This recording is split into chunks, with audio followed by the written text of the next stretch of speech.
Shalom, selamat pagi Bapak Ibu Saudara yang dikasihi Tuhan. Apa kabar kita pagi hari ini?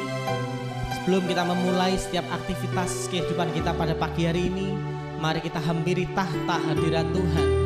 Kita percaya Tuhan yang akan memampukan setiap kehidupan kita. Terima kasih Tuhan.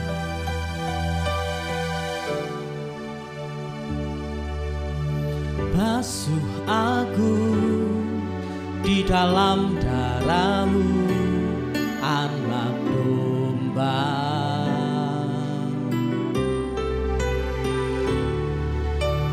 Jamah bibir, luruskan hatiku dengan Roh-Mu.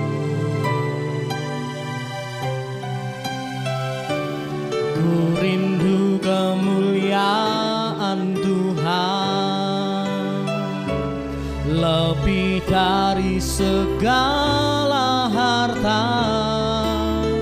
Jadikan ku hamba setia kepadamu.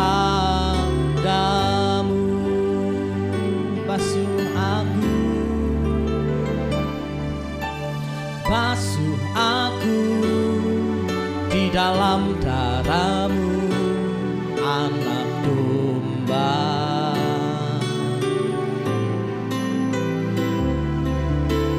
Jamah bibir, luruskan hatiku dengan Roh-Mu. Ku rindu kemuliaan Tuhan, lebih dari segala harta. Jadikan ku hamba setia kepadamu, lebih dari segalanya. Ingin Kau Tuhan, emas, perak dan permata tiada artinya. Ku ingin lebih dekat, bersekutu dengan-Mu. Jadikan ku hamba setia kepadamu. Basuh kami Tuhan, basuh aku di dalam darah-Mu, anak domba.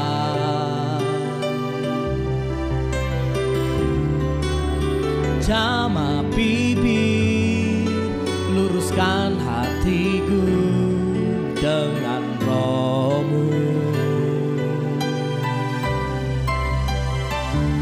Ku rindu kemuliaan Tuhan, lebih dari segala harta. Jadikan ku hamba setia kepadamu, lebih dari segalanya, lebih dari segalanya. Ingin Kau Tuhan, emas, perak dan permata tiada artinya. Ku ingin lebih dekat, bersekutu dengan-Mu. Jadikan ku hamba setia kepadamu, lebih dari lebih dari segala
bersyukur Tuhan. Terima kasih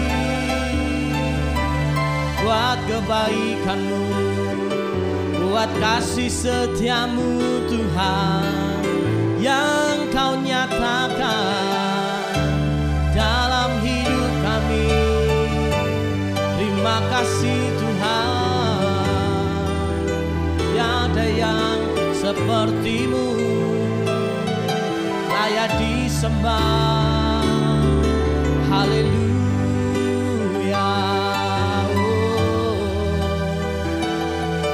Terima kasih Tuhan, lebih dari segalanya kami rindu menyembah-Mu. Oh Yesus, terima kasih Tuhan. Oh, lebih dari segalanya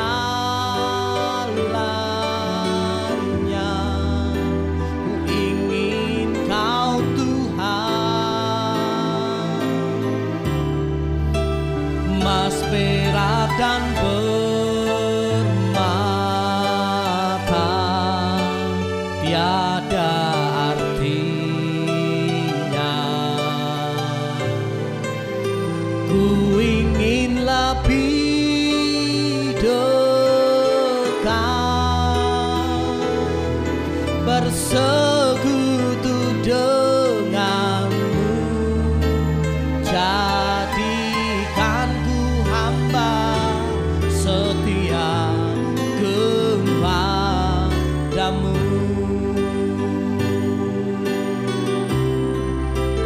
Jadikan ku hamba setia kepada-Mu.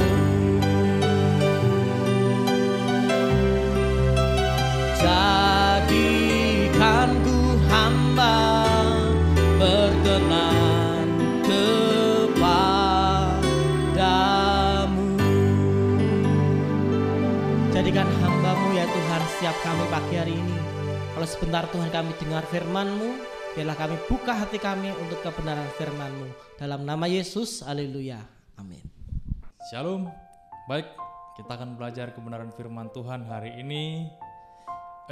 Masih tema yang sama, yaitu tentang hati hamba. Wow, saya akan sampaikan 2 poin saja. Bagaimana sih sebetulnya karakteristik hati hamba itu? Sebetulnya ada banyak sekali, tetapi ini cukup dulu saja. Langsung saja kita buka. Yang pertama adalah memiliki hati yang melayani.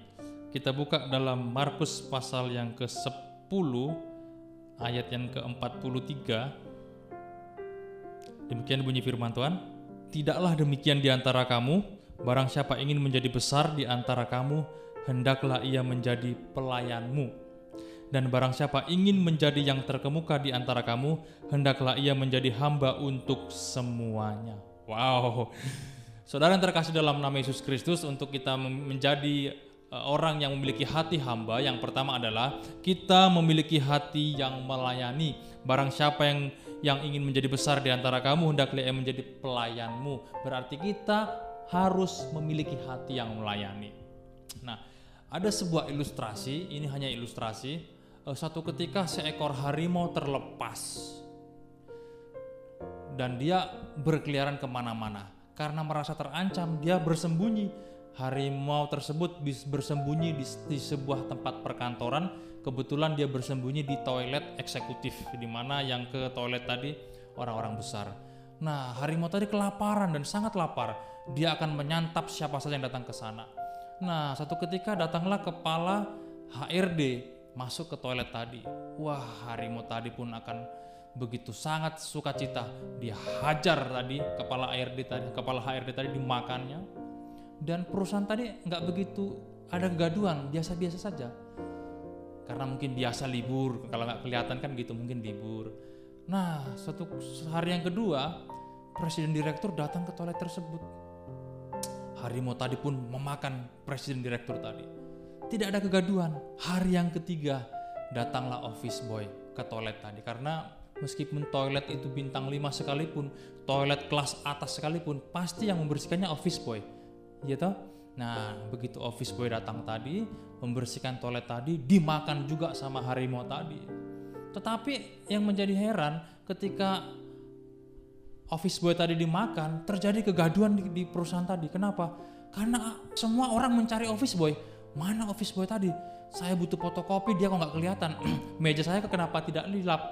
Saya butuh ini kok dia nggak ada. Jadi kamar mandi sana yang sebelah sini kok nggak dibersihin. Jadi banyak orang yang mencari office boy tadi karena nggak kelihatan. Sehari saja nggak kelihatan, dicariin. Tapi kalau presiden direktur, kepala HRD nggak kelihatan, mungkin orang-orang nggak begitu gaduh pada waktu itu. Tapi karena office boy yang nggak kelihatan, terjadi kegaduhan, banyak orang yang mencarinya. Nah, ini hanya sekedar ilustrasi, tapi artinya apapun menjadi pelayanan kita, yang terpenting adalah kita memiliki hati yang melayani. Office boy tadi justru terjadi kegaduhan karena dia tidak ada. Padahal dia hanya sekedar office boy. Tetapi itu hanya ilustrasi, yang jelas adalah barang siapa ingin menjadi besar, hendaklah ia menjadi pelayan dari kita semua. Artinya kita memiliki hati yang melayani. Jangan kita merasa kita, wah piye kok pelayanan saya cuma seperti ini. No. Apapun bentuk pelayananmu itu indah dan mulia di mata Tuhan. Dan jangan pernah membanggakan diri kalau engkau menjadi pelayan Tuhan posisi tertentu. Wah saya kan seperti begini, saya kan seperti nggak usah. Dan jangan saling menyalahkan juga. Yang terpenting adalah kita punya hati melayani. Wah apa itu usher? Ngapain jadi pelayan usher? Cuman cengar-cengir gini-gini. Wah salah. Nanti orang usher juga menghina. Ngapain jadi pemain musik? Kemana-mana bawa gitar, kemana-mana bawa saxophone, kemana-mana bawa alat musik kayak pengamen jalanan. Nggak boleh seperti itu. Ngapain jadi cleaning service? Nggak boleh seperti itu. Ngapain jadi penari? Cuman megol-megol gini. Nggak boleh. Apapun bentuk pelayanan kita, jangan saling menghina. Justru tadi office boy tadi begitu nggak kelihatan sehari, terjadi kegaduhan di perusahaan tadi. Jadi apapun bentuk pelayanan kita tidak jadi masalah. Yang menjadi masalah adalah kita punya hati melayani enggak? Tuhan itu mencari hati, bukan mencari orangnya. Banyak orang yang siap melayani tapi kalau enggak punya hati percuma. Menjadi orang-orang yang aduh saya pengen tampil di sini, pengen No. Tuhan itu ingin orang-orang yang punya hati melayani. Entah apapun jabatannya. Entah dia presiden direktur, entah komisaris, kepala HRD, orang biasa, yang jelas kalau dia mau melayani Tuhan, wow, itu yang paling terpenting. Nah, poin yang kedua kita langsung saja. Hati hamba itu kriterianya yang kedua adalah mudah mengampuni. Kita akan buka dalam Matius pasal 6 ayat 14. Matius pasal 6 ayat yang ke-14. Demikian bunyi firman Tuhan. Karena jikalau kamu mengampuni kesalahan orang, Bapamu yang di sorga akan mengampuni kamu juga. Wow. Jadi saudara yang terkasih dalam nama Yesus, untuk kita memiliki hati hamba, kita menjadi pribadi yang mudah mengampuni. Memang kata mengampuni itu mudah diucapkan tapi sulit untuk dilakukan. Tetapi itu pilihan saudara. Saudara mau pilih mengampuni apa tidak, pilihan saudara. Karena yang menjadi masalah saudara sendiri, tapi menurut saya pilihlah mengampuni. Karena akibatnya fatal. Ada orang yang tersinggung karena kata-kata teman satu kerja atau satu pelayanan, akhirnya dia keluar dari pelayanan tadi, dan akhirnya juga dia keteter lah gimana gitu sampai tidak bisa bayar ini bayar itu karena dia keluar dari pekerjaan tadi. Saya melihat sendiri ada orang yang nggak ke gereja. Saya tanya, kenapa Pak nggak gereja Pak? Udah bertahun-tahun, bahkan pindah agama. Kenapa nggak ke gereja Pak? Dulu gereja saya di sini Mas, gereja terbesar di Solo gini. Saya sakit hati dengan ini. Terus Bapak kenapa gereja? Ya saya enggak mau lagi gereja, saya pilih menjadi agama ini karena gini. Waduh, itu loh. Anda kalau tidak mau mengampuni, tidak memiliki hati yang mudah mengampuni, Anda akan menjadi seperti itu. Ada orang juga menantu yang nggak mudah mengampuni. Pergi dari rumah semua dibawa apa yang ada di rumah. Lebaran lewat lebaran, Natal lewat lebaran, enggak pernah ke rumah. Kenapa? Enggak bisa mengampuni. Akhirnya terjadi yang namanya tidak harmonis. Padahal orang yang bersalah itu belum tentu tidak mau memaafkan, tetapi karena kita tidak mau mengampuni, akhirnya terjadi dendam, akhirnya terjadi sakit penyakit. Oh iya, ada penelitian yang berkata kalau kita tidak mengampuni, sakit penyakit datang, penuaan dini juga. Wow, saudara yang terkasih dalam nama Tuhan Yesus Kristus, kalau kita memiliki hati hamba, yang pertama kita harus memiliki hati yang melayani, yang kedua kita mudah mengampuni, milikilah hati yang mudah mengampuni. Jangan gampang balas dendam, jangan gampang menyakiti, jangan gampang pula kita mengucapkan kata-kata yang menyakitkan orang lain, jangan pula seperti itu. Ya benar kalau kita mudah mengampuni, tapi kalau kata-kata kita juga ada dijaga, orang lain justru tersakiti terus. Begitu dimaafkan, menyakitkan lagi. Makanya perlu kita jaga lidah kita juga, perlu yang namanya penguasaan diri, buah roh tadi. Nah, saya pikir 2 poin ini saja bagaimana kita memiliki hati hamba. Yang pertama, milikilah hati yang melayani. Yang kedua, milikilah hati yang mudah mengampuni, sehingga kita hari demi hari hidup kita semakin dekat dengan Tuhan dan mengerti rencana Tuhan dalam kehidupan kita. Tuhan Yesus memberkati.